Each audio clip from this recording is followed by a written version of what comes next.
I'm Gary Doupe. I'm here today with a friend, Jack Gilroy, who has been active on a lot of issues throughout the decades previous to now, and has been writing, at the same time has been author of a number of books and also of a play produced widely across the United States, a play called The Predator.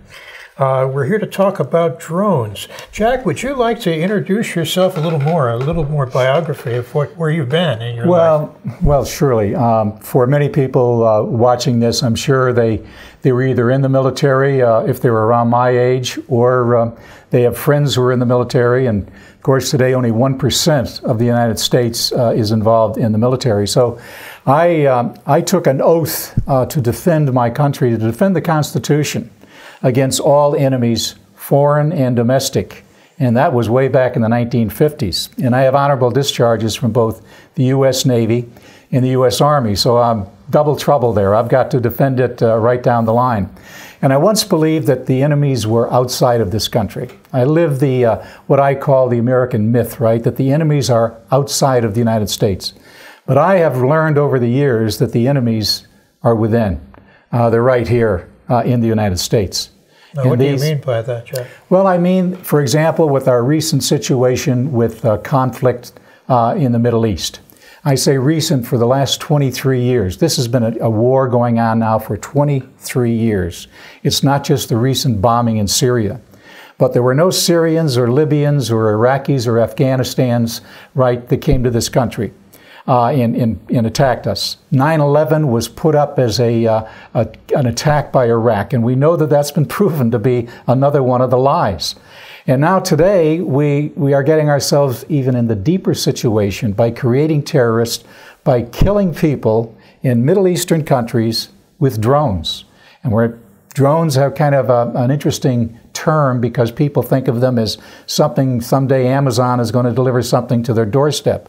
We're talking about killer drones, attack drones, drones that kill people. So drones that are used to film movies or deliver products, or you're not worried about those so much?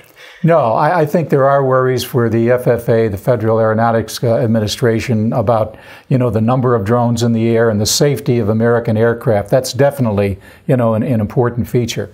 But we're talking about attack drones. The very name itself, you pretty well know what we're up to. And we're up to quite a bit in a lot of countries.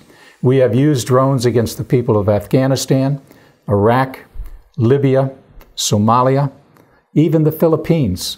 Drones have been used. So what are these drones? Well, the one that you mentioned, my play, The Predator, someone said you should probably call it the Reaper because the Predator was the first major attack drone. It was once used as a reconnaissance type of drone. But back in 2001, it was the Predator that was first used to kill people in Afghanistan. Since then, instead of 100 or so drones, we have over 8,000 Predator drones. And the number of Reaper drones, the newest drone, which is bigger, carries a bigger payload, they are increasing substantially too in numbers. Now, these are unpiloted aircraft. Right. They're drones. Not having a pilot aboard, how do they get to their target? Well, the targets, for example, in the Middle East are controlled by so-called pilots in the United States. And the pilots sit behind a console, a computer-like affair, with a crew, a couple of individuals with them to look at, or her, there are women pilots as well, to look at what is on the screen. And if the information is that they believe that they are tracking bad guys, very often through cell phones, by the way, or chips that are used, homing chips that the CIA is able to place in certain areas around countries where we feel there is enemy, then the decision to fire is made.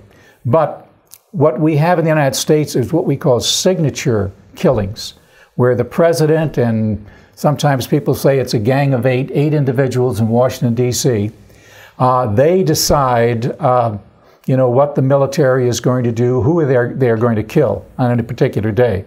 In fact, I understand it's each Tuesday that the president and several of his advisors get together with information, so-called intelligence, that they have received as to who the people are that they're going to kill that particular day or week. Well, I can imagine that there are lots of sort of prospective targets, people that have been identified as perhaps having some malevolent intents toward the United States. Right. How do they find these people, and how do they know that the people they are looking at in these machines are actually the people they're attempting to kill? Well, a lot of the information is similar to the information that came for the capture of people to send to Guantanamo. Remember, the truth of that was that individuals, bounty hunters, were paid huge sums by the CIA. So they would then target individuals maybe who were neighbors or people they knew who were of a different political view that they had. They became the enemy, and the CIA captured them, and off they went to Guantanamo. Well, what we have similar to that is, where is the information coming from? And it's so, there is no transparency here. We really don't know. Even the major journalists in the United States don't know. The Stanford Law School in the New York City, NYU Law School, came together to investigate intensely for several years. And they came up with some very shocking material. But they found out that to get the real reason or the real intelligence as to why these people are enemies, that's not easy to find. You can't get that out of the administration, whether it's the CIA or the U.S. government itself. So there's a lot that observers can't really critique from. We don't have a lot of information that's specific. We don't know very many of the people in Yemen, for example, or in Pakistan and in that region to the north, the Waziristan and so on. Right. As the process unfolds with this targeting of people, how accurate have they been? I've heard a lot of claims from the government that they are very precise. They've eliminated the people they needed to, and of course the government would say, we have some alternatives here. We can send men to try to defend ourselves, or we can use these drones, which means that we don't have to put any of American soldiers in harm's way. We can do this pretty surgically. What do you say to that? Well, the long study we just mentioned by Stanford and New York University law schools, they used a lot of information from the Bureau of Independent Journalists operating out of London. And they said of all the groups that they have checked out, they seem to be the most authentic. And they are willing to admit that, yes, there have been some so-called bad guys that have been eliminated. But of all the attacks made, they say only 2% have actually eliminated individuals who were definitely considered to be serious bad guys. Whether they were an actual threat, imminent threat to the United States, we don't know that either. But who were the other 98%? Well, check out some of the statistics of individuals who went and talked to parents, for example, about picking up pieces of their children. We don't like to talk about this in the United States. We don't even show Americans coming back to the United States. Remember that you used to show them with flags on the coffins? We pretend that doesn't exist. We don't see this sort of thing in the daily newspapers. But individuals in Pakistan, in Afghanistan and Iraq, they have seen it. In particulars, there was a case, for example, just 2 years ago, in the northern part of Pakistan, in one of the federal autonomous areas, sort of areas like, the closest analogy might be American Indian reservations, where they have tribal individuals and chiefs. They have their own yurgas, the little get-togethers where they come to decide what should be done in their community. And so the CIA decided that there was a meeting taking place down at a bus depot in North Waziristan, and they had a Reaper drone strike that area with Hellfire missiles. Hellfire missiles, which keep the stock of Lockheed Martin right up there. because Lockheed Martin is making the missiles, General Atomics making the drone itself. It's a big industry and all the subsidiary industries out there. But it hit that bus station. 42 people were killed. And they said first that, yes, they had struck some of the leaders, some of the real serious people. But gradually the information came out from journalists, from individuals in the town, from some of the tribal leaders themselves who survived, and said we're having a yoga, we're having a meeting to try to decide various issues that came up. And yet all of our people, their bodies are splattered all over the place. So that's just one example. We have hit weddings where we assume where the CIA or the United States government, the Pentagon, decides that there are individuals who are suspect, and people are killed by the score. Weddings, a mosque was hit. First it was said that it was a town meeting house, and they said no, it was a house, and then they found out it was actually a mosque, where that many individuals who have spent time, Americans and Europeans and others, that have spent time in Afghanistan, in Pakistan, say that probably drones are the best recruiting tool for terrorists, probably the very best recruiting tool. Imagine what would happen here in our community in upstate New York if some foreign nation began to attack certain places where meetings, town meetings or whatever were taking place, weddings or church groups, and children and women and all were killed. Imagine what the feeling would be here.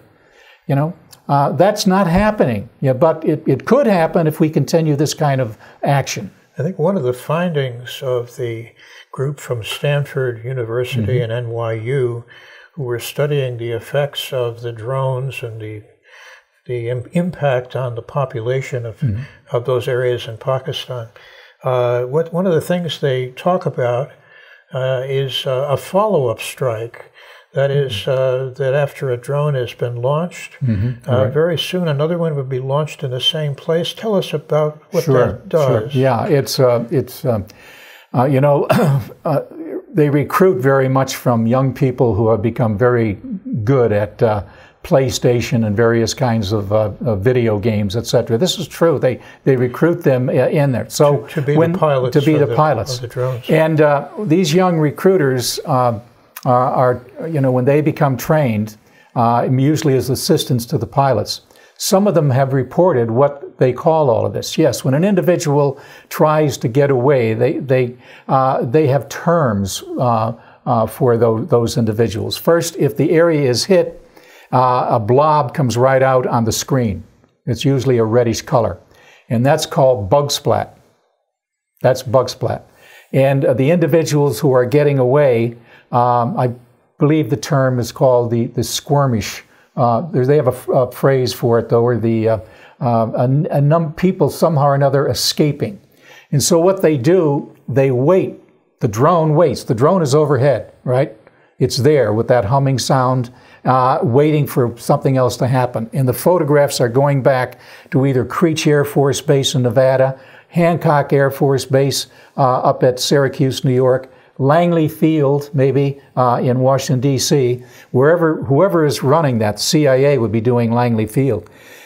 They then wait for the first responders, the people who want to come in to help their relatives, friends, neighbors, just as we would here in the United States. And they call it double tap. That's called double tap. So they hit again. They fire more. The Reaper can hold a number of Hellfire missiles, and they fire more at that group who are the first responders. So what does that do then for people who have been badly injured in one of these things and one of these attacks? Right. Well, those badly injured obviously are probably killed, and then the individuals who come to their assistance to try to drag them out, they are killed as well. This is not. So that keeps them from basically even daring to go back sometimes, doesn't it? Right. They wonder. They're afraid to talk about all of this because they know that there are individuals within the community that are being paid by the United States, by the CIA and other operatives to try to identify individuals who might be a danger to the U.S. And again, only 2% according to the Bureau for Independent Journalism, and according to the Stanford University, New York University. Only 2% are actual targets. So we are murdering scores of people. You know, some would say in the military and in the intelligence services that war is a nasty business, and that it always will be a nasty business.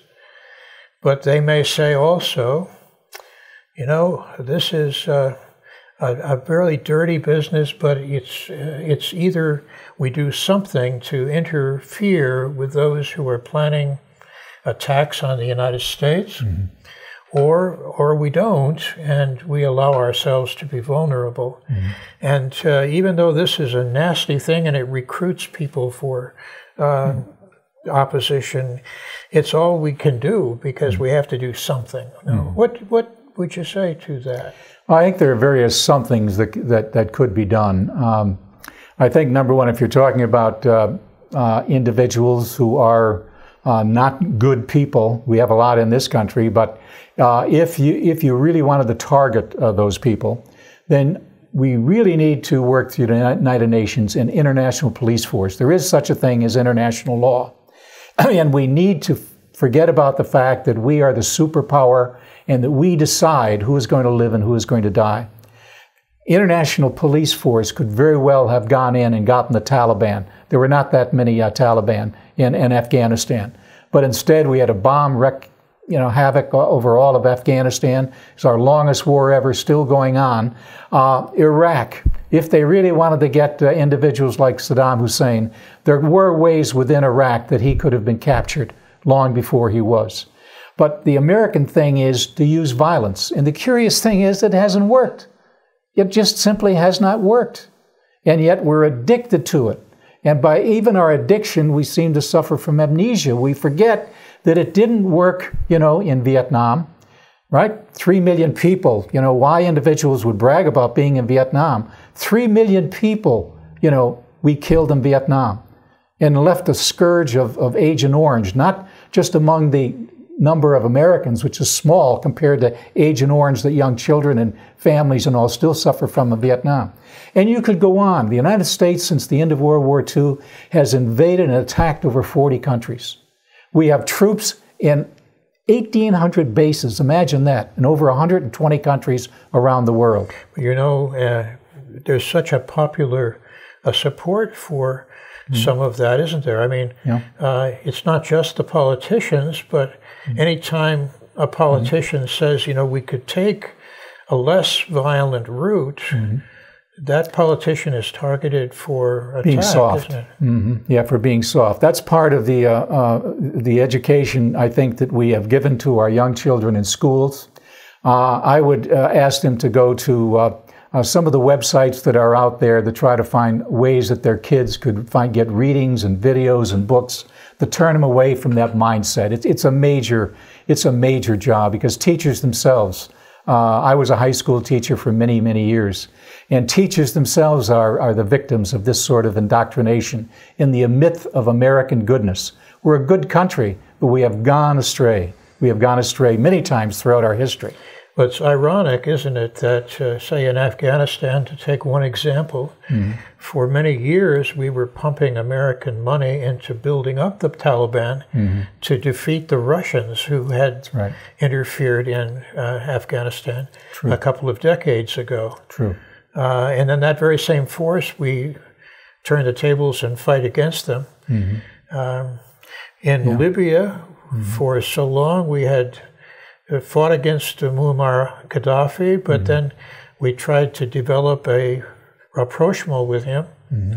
And at the same time, we sort of turned on him at the same time. So it seems like the fortunes of a particular country change very frequently, and our foreign policy doesn't seem always to be consistent, does it? Yeah, our foreign policy doesn't. I think we could start thinking about bombing people with food and with medicine, with frames for schools, building schools, even with cell phones for better communication, for that matter. There are many ways that we could become popular with people in the Middle East, instead of using Hellfire missiles in bombs. You know, there are ways. Before long, I think they're going to look, if we did that, they would look upon the United States with a much better feeling that the United States really was interested, and it would be such a small part of the $2 trillion that we've spent on wars in the last 23 years in the Middle East. It would be into the millions or maybe billions to give that food. I was a young soldier in 1955 in occupied Austria. And looking across the Danube, I could see on the east side, on the Russian side, it was all rubble. It was destroyed, of course, by all the bombings that took place in Vienna. But then you just look over a bit to the rest of the international zone, which was like Berlin, had an international zone, and in the other zones, and it was vigorous. It was really building up because the Americans and the Europeans decided, the Western Europeans, they were going to rebuild. They were going to do things. And the attitude toward Americans was just so positive in Austria. They really loved the Americans. The Germans, liked what was going on as well. We had a Marshall Plan that made America, we forget that the Marshall Plan was to assist Europe build up again, but it helped make America rich too. We were shipping over even concrete, for that matter, steel, wood, electrical appliances. All of that was giving work to Americans, right? And we were building up Europe. The Russians didn't get it, right? They didn't get it. And the people didn't trust the Russians. But in 1955, the Russians moved out, and Marshall Plan money and others went into the eastern part of Vienna, and that whole area. Today, if you were to travel there, it's amazing. It's one of the great peaceful places on the earth. You don't see the shanty towns like you see in the United States. You don't see the poverty. It's a very progressive and wealthy area. The Middle East could be that. It's the cradle of civilization, and we're destroying it and continuing to destroy this very cradle of civilization. There's a lot of contradictions, and it's very hard to know how to change the course in the middle, isn't it? We continue to build so many enemies, and how do we create connections to build trust? It's very hard to find trust in an environment like that. Especially when you dig yourself in as deep as we're doing now. And again, with that amnesia problem, saying that the answer to the problem in Syria is more bombs, that's not going to be it. We've got to work with, my belief is, and I think not just my belief, but the belief of a lot of people who have followed United States policy for many years, understand that we have to work with the people in the communities. Instead of sending hellfire missiles into some of these meetings in Pakistan or Afghanistan or whatever, if the CIA, we can't get rid of them, if they're doing anything, they should try to help these people improve their situation rather than feel that they are somehow terrorists. Jack, with that, we're left with the question, where do we fit into this ourselves? And are we willing to engage and to be imaginative and to support people who have ideas about the ways in which we can change our policy, the ways in which we can find mechanisms to build people's lives rather than to tear them apart? So I guess a lot of the challenge rests with you and I and with all the others who care about the future of our country and the future of the world in which we share a part. Right, and you a man of the cloth. We're taping this in actually a Catholic church, a hall in a Catholic church. Christianity, is on another crusade. And what are they saying about it? Not an awful lot. We haven't said much about it in the last 23 years. How many times, and I've traveled around to both Protestant and Catholic churches, and it is extremely rare where the pastor, the priest or the minister will speak openly in opposition to violence. And yet they claim to be Christian. And it seems to me that this is a mask. It's sort of a cover that Christian pastors and other Christian leaders have been using in order to be part of the national system. I think the illustration in Vienna in 1939, when Anschluss took place, of Catholic cardinals giving the Sieg Heil to the marching Nazis as they came in, is a pretty good example of how church will very often support the state no matter what they do. And so today we have a situation where, for example, some of us as Catholics went to speak to the Bishop of Syracuse. Bishop Cunningham, it took him 2.5 years before he said that he would speak to us. He said first he didn't know an awful lot about drones, so we sent him just about everything we had on drones. Finally, he allowed 5 of us to go and to speak to him.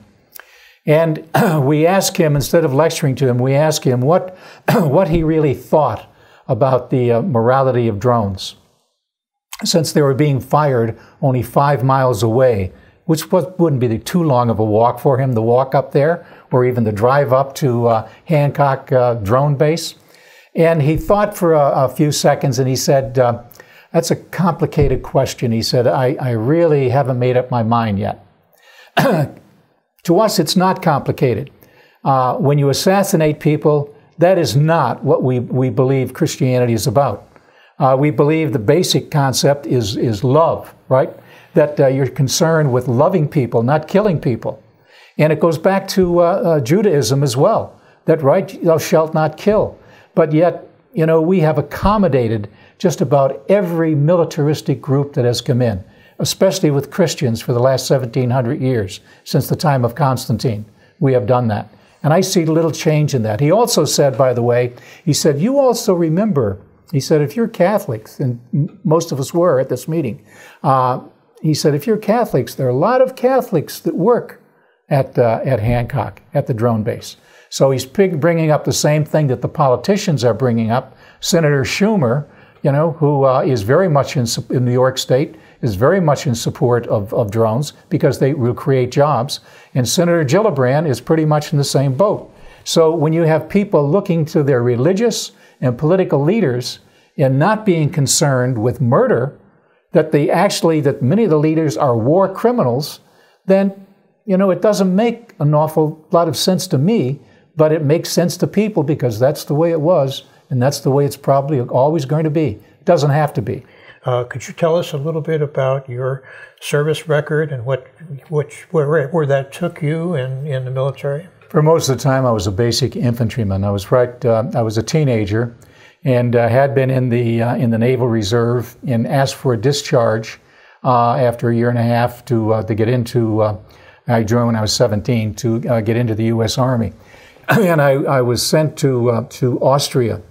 And in Austria, it was what year would that have been? That was 1955, and at that time, the Cold War was getting hot, more or less. Things were beginning to look pretty grim.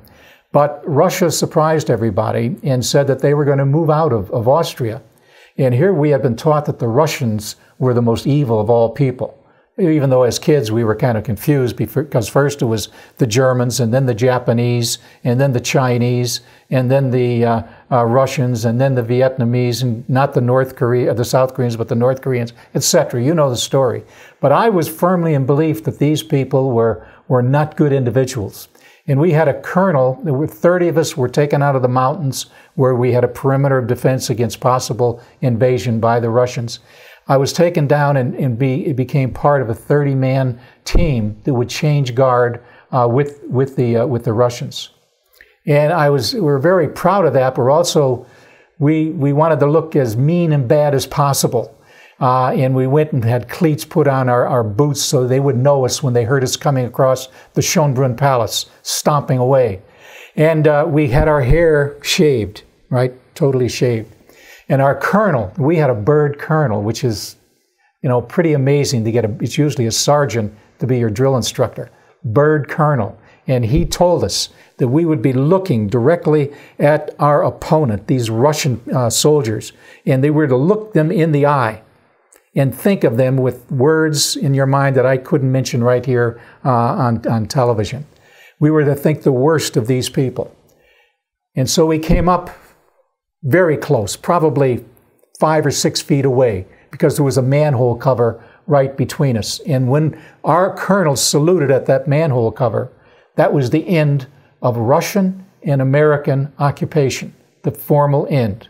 The CIA, Dulles was up in the stands right behind us. The Russian bands played, the American bands played. It was big stuff. But when I looked across at my counterpart, I saw a young man he had blonde hair coming down over his ears, and he had this sort of sad look on his face. He didn't look like the devilish character that I was told that he looked at. And that was the beginning of my epiphany, a beginning of the realization that I was living with a lie, to challenge these people as being evil and as bad people. And ever since that time, I've been trying to get across the point that we can get along with other people without using violence. And I firmly believe that today. Well, you've been part of an organization, and your own life has been dedicated to working at peaceful interventions. You've been working more lately with a group that has had a presence at Hancock Air Force Base in Syracuse, where one of the drone centers is located, the pilot centers. That's right. Tell us about what has happened to you and those experiences of protest. Sure. Right. I was arrested on 2 occasions up there at Hancock, and on the first time they lost my papers, so I went free. The second time I was involved on April 28th of 2013. I joined a group of people who were in funeral clothing. I didn't happen to have funeral clothing, black garb at the time, but I joined them, and we walked down to Hancock to the base in a very solemn procession, to remember those who have been killed by the United States, and specifically out of Hancock. And we lied down on the entranceway to the drone base. It was a Sunday afternoon, hardly anyone around, but we were all arrested, and instead of arresting people and saying you're going to go to jail for a couple of days or a week, as what has happened in the past, they upped the ante. So in a few days from now, I will be before a judge who told me that I am going to go to prison for a year. And it was curious that he told me that because the trial was still on. It doesn't seem like a judge should make a judgment, but he did. He refused to allow an expert that I had that I took in from Notre Dame University, a professor of law, Mary Ellen O'Connell, and she was going to testify to the illegality of drones, the illegality. He refused to allow her to testify. So I feel that he and the whole system are really enablers. They're part of the system. They enable individuals such as the President of the United States, the CIA, and the NSA, the National Security Agency, all of these groups, to operate without any particular problem. But if he read the Constitution, he would find that he is, liable. And if he looked at some of the treaties that we have made with the United States, they specifically point out that all justices and jurors, or all justices from the town level right up to the Supreme Court, are bound by treaties of the United States. And one of the treaties is that, Nuremberg itself, that we will, if we see that the United States, or our country, wherever we are, that we are doing illegal acts, that we must, as people, take action against it. Our Constitution, Article 6, Section 2, states that the Constitution, that all treaties of the United States must be obligated. This is the supreme law of the land. And yet we broke treaties with the Indians, right? There was hardly a one that was ever kept to its fullest. And we're following the same sort of thing. We're breaking treaties now. The United Nations treaties, the Nuremberg, which was an obligation to us. All of these are being just spurned, pushed aside, so that the power of the United States can be asserted. So it's a matter of convenience rather than consistency. And when citizens protest, they incur the wrath of those who want the right to the opportunity to exercise power, and as they feel it's needed. Right. We find it pretty curious that that we're considered to be criminals. I was convicted actually already of that. My trial, as I said, my sentence will be coming up. That I was convicted by simply asserting First Amendment rights by walking in a procession, totally nonviolent. We take a nonviolent oath before we do anything like this. By lying down for 30 seconds, we're obstructing government administration, which means 1 year in prison. I have a gut feeling that this judge is not going to give that 1 year, but I may be surprised, in just a few days when I go before him. I think that he knows that he's wrong. I have an idea that maybe we are making an impact. There are certain things going on around the country to indicate that maybe we're getting the word out about drones. And maybe he's learning. There's a possibility that he is learning. And what is it, to kind of summarize, that people might want to take with them? Can you say, what are the treaties or the laws that we are violating when we do operate drones as we have, as vehicles of assassination and of targeted killing of groups throughout the world? Right. Now, before we even go into law, I would say that many of us operate on morality. We like to think that Americans are basically a good, decent, moral nation. But because the truth has been held back from them, and because they misunderstand, because there has been no transparency in many things that go on, and because media loves it, not just Fox, but all of the media just love this particular action. It generates advertising. So they have to start to be, I think people have to start to think about the moral consequences. And if they look at law, again, go to Article 6, Section 2, and reread it. Read what the Constitution has to say.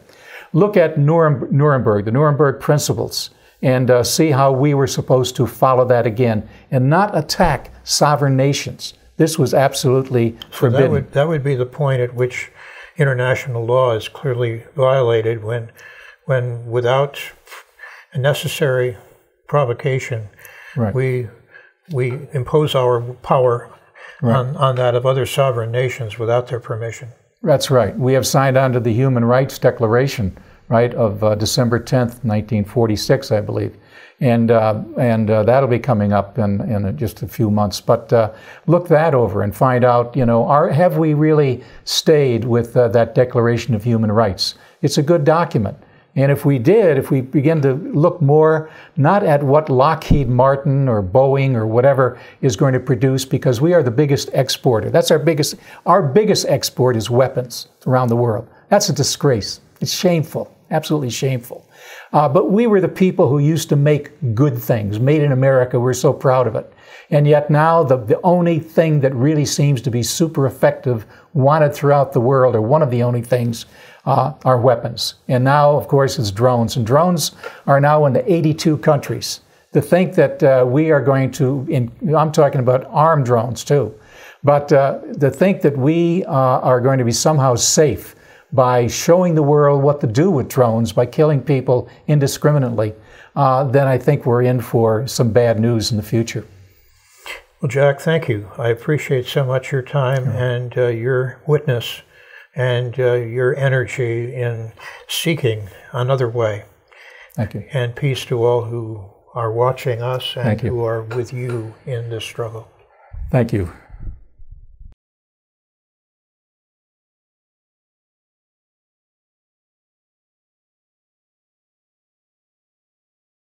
My name is Jack Gilroy. I'm a human rights advocate, and I work for a number of nonviolent groups, such as Upstate Coalition on Drones, with the Friends of Franz Jägenstätter. I work with Veterans for Peace and Peace Action. On April 28, 2013, I and 30 others were arrested for acts of civil disobedience at the gate of Hancock Airbase in Syracuse, New York, a base from which the U.S. conducts drone warfare. Drones used in this manner are a terror weapon, illegal under international law, and have indiscriminately killed hundreds, perhaps thousands, of innocent people throughout much of the world, in the process creating new enemies of the United States. The date today is September 30th, 2014. Tomorrow I go to Dewitt Court to face Judge Jokel, who has declared that he is ready to give me a year in prison for my act of nonviolent resistance. I've prepared a sentencing statement, and I had hoped to be able to have it filmed as I read it aloud in the classroom or in the courtroom. However, it has come to my attention that Judge Jokel has denied all requests to allow filming of the sentencing. So I'm here today to read you my statement, which is as follows. First, I thank the court for the opportunity to make a statement. My conviction of trespass and obstructing government administration is in itself an obstruction of my United States constitutional right to object to the crimes of my government. Yet this court, and you, Judge Jokel, are enablers in war crimes. You refuse to hear the truth of assassinations emanating from Hancock, that they block the real story of your assistance to mask the immorality and illegality of drones fired on people in Afghanistan, and God and the NSA and the CIA only know where else. Are you acting out of vengeance, Judge? Are you acting out of fear? Or are you acting out of a sense of local and national duty to follow illegal and immoral orders? Judge Jokel, if you really wanted to get to the reasons so many nonviolent people take the message to the gates of Hancock Drone Base, and the message being, stop the killing, then you would have allowed my only witness, Professor Mary Ellen O'Connell of Notre Dame Law School. You rejected her by masking the assassinations that we protest and that are known by Professor O'Connell, a major legal voice for justice. You not only rejected her, but you were rude to her and to my attorney, Robert Basca. Here is part of what Professor O'Connell, a leading constitutional expert in the United States, an expert who has testified several times before Congress on international law, letting the truth be known that international law is accepted by our U.S. Constitution as the supreme law of the land. I'm now quoting, with her permission, Professor O'Connell. Here's what she had to say. International law is the law of the United States. As such, it is obligatory upon all whose actions are attributed to the United States under international law. It is binding on Congress, on the President of the United States in the executive branch, on the states, on state legislatures and state officials, down to the lowest official of city, town, or village, on the courts, on the federal courts, from the Supreme Court down to the federal magistrate or administrative judge, and on state courts from the highest court of appeals to the village magistrate or police court judge. End of quote. Judge Jokel, I practice my First Amendment right of nonviolent speech, assembly, and petition to call on my government to stop the killing of innocent people. I practice my First Amendment right to assemble, to speak, to practice my Catholic social teaching that killing is wrong, and that the first principle of Catholic social teaching is the dignity and worth of all human beings. I participated in a solemn funeral procession to clearly announce that my government is engaging in the killing of innocent people.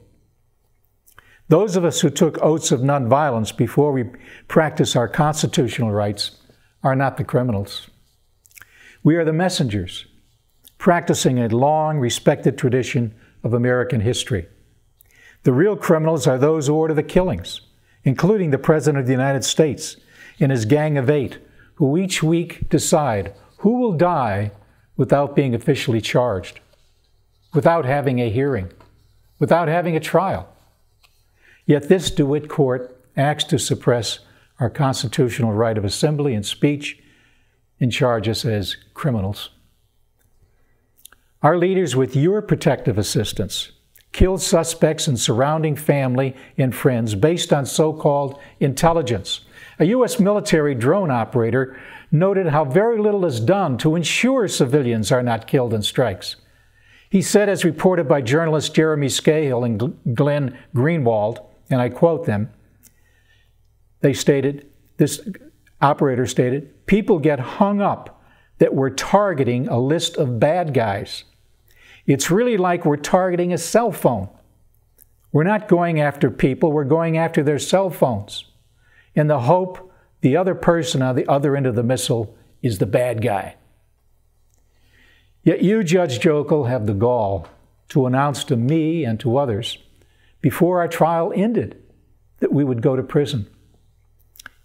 Is it that you're just doing your job, Judge Jokel, your duty?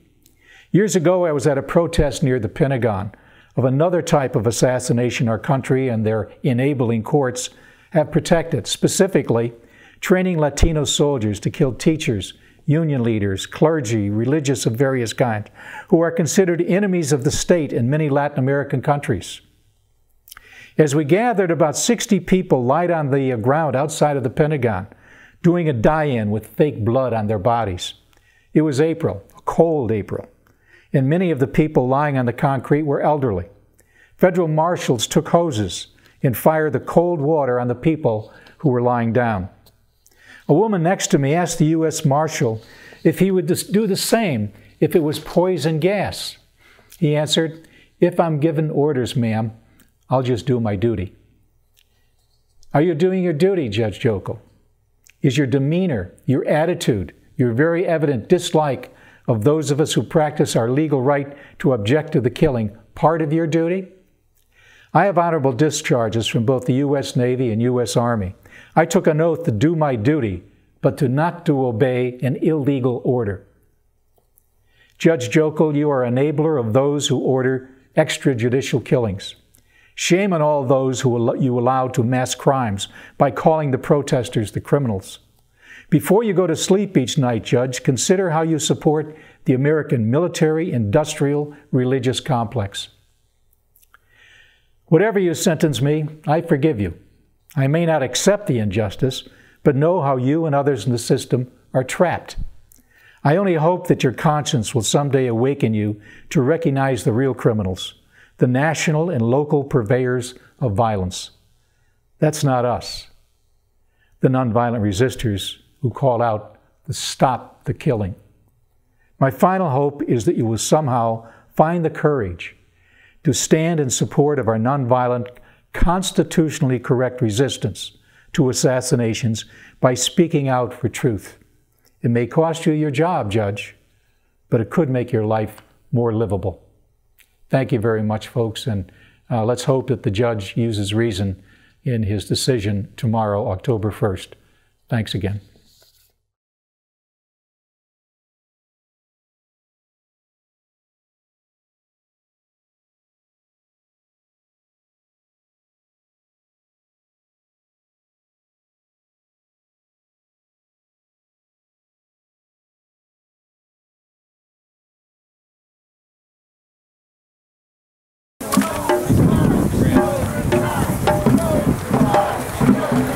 Noor Aziz, 8 years old, male. Abdul Wasid, 17, male. Noor Saeed, 8 years old, male. Wajid Noor, 9 years old, male. Saeed Wali Shah, 7 years old, male. Aisha, 3-year-old, female. Wari Alamzeb, 14-year-old, male. Joey,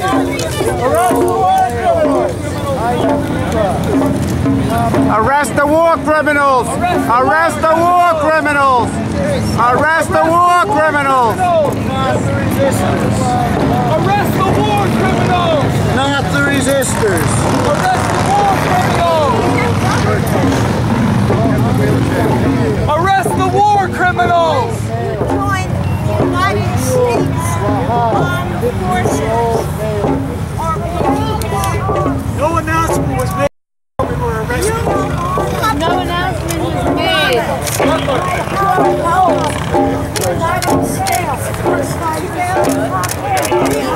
Bravery is displayed here, not there. Arrest the war criminals!